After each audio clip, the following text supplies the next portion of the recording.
So if you expect that every funnel that you're going to create is going to be a hit, I got bad news for you. That won't be the case. Like right now, actually, we just released a new funnel and it is completely failing. Like it's not converting. It doesn't do anything that we wanted to do.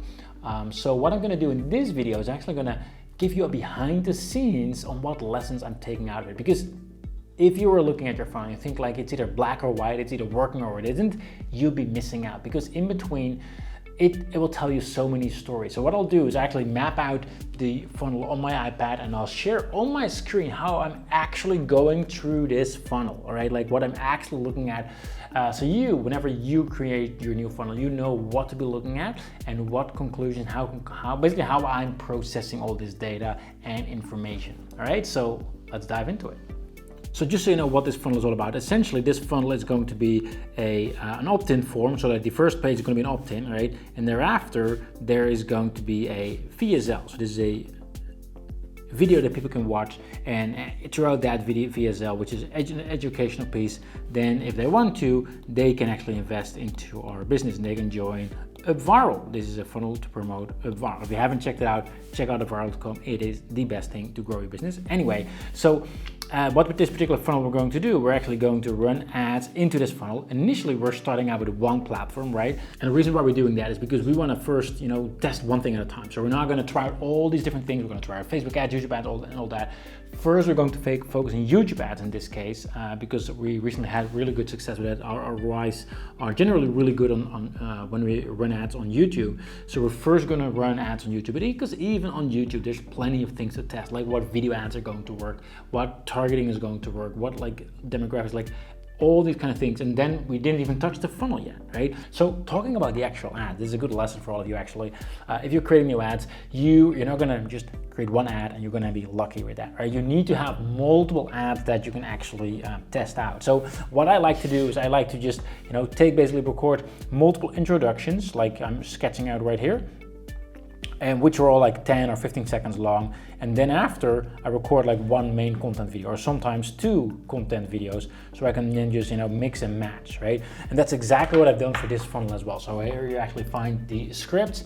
This is just a rough first set of ads. So what I literally done is I wrote 12 different introductions of how I thought I could grab the attention, right? Like just different ways. And I actually tried different things on purpose, right? This is like using social proof from someone else, like according to Nielsen. This is like focusing on a problem. This is like removing, like I literally take different aspects, like focusing on the 20 minutes, because this VSL is only 20 minutes. It's not like a long webinar.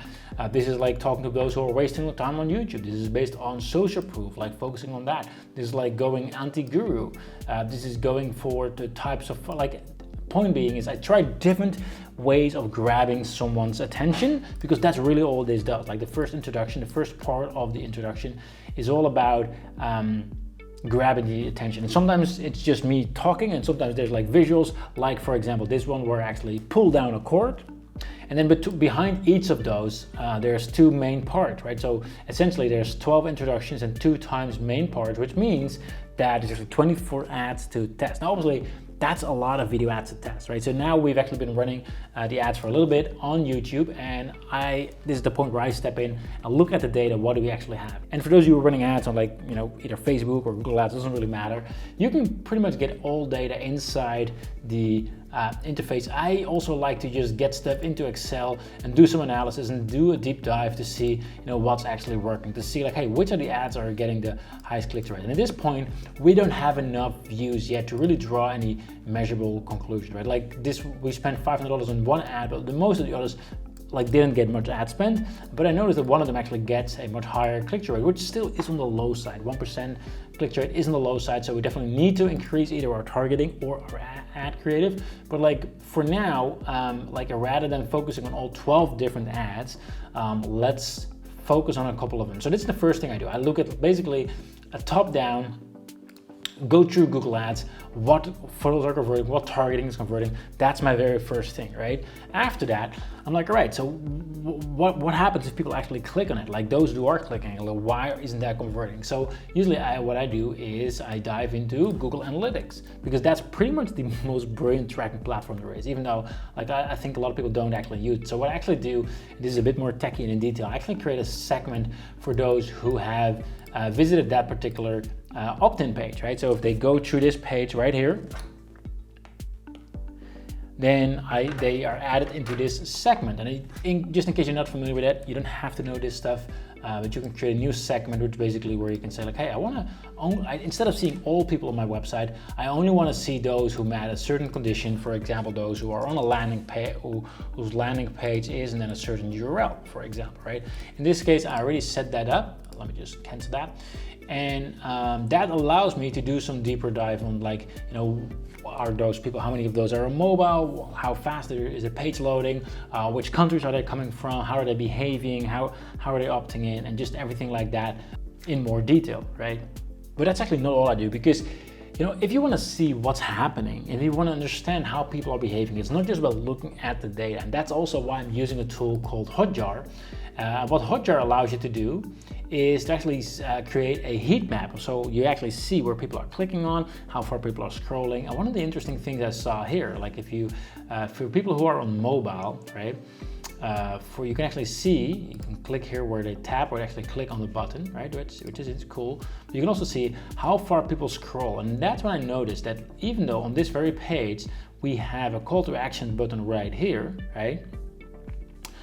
Pretty much 20% of people never see the call to action button. And this is killing conversions right away. Like, you want to make sure that whoever is on visiting on mobile, and like 75% of your traffic is going to be in mobile, at least it is in this particular case, you want to make sure that the call to action button is visible right away, right? Like instantly, they don't have to scroll down. And the thing is, like when we created this opt-in page, we're like, hey, testing it out, is the button above the fold, as they call that, right? And I was like, yeah, it's above the fold. Awesome. However, the problem is there's different people with different devices and different screen sizes, right?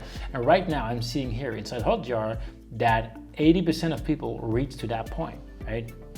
And the average fold is right here. That means that half of the people see less than that, half of them see more. And that means that obviously there's a percentage of people who come to the page and all they see is like the part without the call to action button. And they need to first of all scroll up, or scroll down rather, before they can actually click on the button. So right here, I already know if 20% of the people don't actually see the button, I'm losing out 20% of the traffic. And as you probably already know, running paid ads through a funnel, it's really a numbers game. It's really about like, hey, can you actually, when people take all the steps they need to take, right? How much money do you put in and how much does that get out? And if that is positive, right? If that's more, or ROAS is more than one, awesome. You just keep spending more money. Every time you spend $1, you get $2 or $3 back out, sweet. But if it's the opposite, you spend $1 and you get 30 cents back out, you don't want to do that that many times. Like, you don't want to do that many times, right? Kind of obvious. And that's why you need everything to work in your favor. So to back up a little bit, because again, I'm giving you behind the scenes, what I'm really doing is like, first of all, went through Google Ads to understand which of the ads are working, right? Which of the ads are getting the highest click-through rate and all that. Normally, I would also look at like what the, which ones get the lowest cost per lead and all that. But in this case, we're not there yet. Like, it's really just failing. It's really not working. So I'm just making decisions with the data that I already have, basically removing some of the videos that are not working and just focusing on the few that have at least the highest likelihood of succeeding, right? Just to get more data in and, because that's essentially what initially it's all about, right? Then I dove into Google Analytics to get a deeper understanding of like what happens. One of the things I actually noticed, which is actually interesting, even though like, again, this page doesn't convert at all whatsoever, I noticed that the conversion on mobile was around half of what it is on desktop, right? One of those things that you probably wouldn't normally see, but like, hey, when you see something like that, especially when most of the traffic is on mobile, you know to put attention. That's actually what got me to check out the heat map, right? So this is something that I highly recommend you to set up as well prior to your funnel going live, because it's just super insightful. For example, one of the things I noticed here as well, and this is really interesting, like the area where most people click on is actually not the call to action button, right? But it's actually this picture right here of one of our customers, which is Russell Brunson, which is crazy because that means, right, that this call to action is definitely not doing its job at all. Like, it's just not converting at all. Doesn't grab people's emotion at all, right? And then going further, like when people click on that opt-in button, let me just show you, what happens is that they would then get a pop-up where they can enter the name and email address, right? Now, that's quite standard. But here's the thing, I then dive deeper in like how many people click on the box, right? And how many people then opt in. And that's where I realized that we currently don't run any split tests on that. We're gonna do that next. Right now, only 29% of people who click on the button actually opt in, and that is crazy low. Like that is not, like this just tells me like everything right now is off. It's either the wrong people, the wrong copy, because this should be around 80% at least. Like if they actually are coming to your opt-in page, they click on the call to action button, ready to to sign up for that training, they they should be ready to move on. So apparently whatever the copy is on this page, we're not just not getting them in, we're actually repelling them. We're doing a bad job of like, it just, 75% ish of people who actually were planning on opting in, like they clicked on the ad and they clicked on the call to action button, they decide like, I don't want this anymore, I need to delete, right? So you can say like this is a failure, which it is, which it totally is, but this is what we know, like, right, this part of the copy, like that just doesn't work. And also something that I highly recommend you to do as well, by the way, is prior to the opt-in page going live, we already knew like whatever the opt-in copy is going to be, we don't know what is going to work best. So we also run a split test on the actual headline, and we use Google Optimize for that. I highly recommend it. It's free as well. You can run a free split test where you can, for example, test the headline to see which one actually gets the highest conversion, right? And in this case, again, we don't have enough data yet, and even if we would, our best converting, quote unquote best converting, is still not converting at all. Like you see right here, 10% conversion rate is not going to cut it whatsoever, right? So the reason why I'm sharing with you this behind the scenes is because for multiple reasons actually. For one, I want to give you the confirmation that the funnel, your first, whatever you're going to try, your marketing campaign, it's not going to work, and that's fine. Happens to me all the time. Some of our best funnels that have done multi-million dollars in sales started out as complete failures, right? But it was not about like, we're going to try something and let's see if it works. It's about, we're going to make something work. If the first version doesn't try, we're going to keep on trying. We're going to adjust it. We're going to change it. Sometimes we'll have to redo the whole funnel, and that's fine. We'll look at the data. I learn from it, right? Secondly, I wanted to show you what my process is like, or like what tools do I use to dive into the data. And yes, this can be a bit techy and a bit nerdy, but it's amazing how much you can read in between the lines. It's amazing how much data there is and how much insights there are. Just the fact that, like I said, like the call to action button was actually below the bar. Like, hey, that's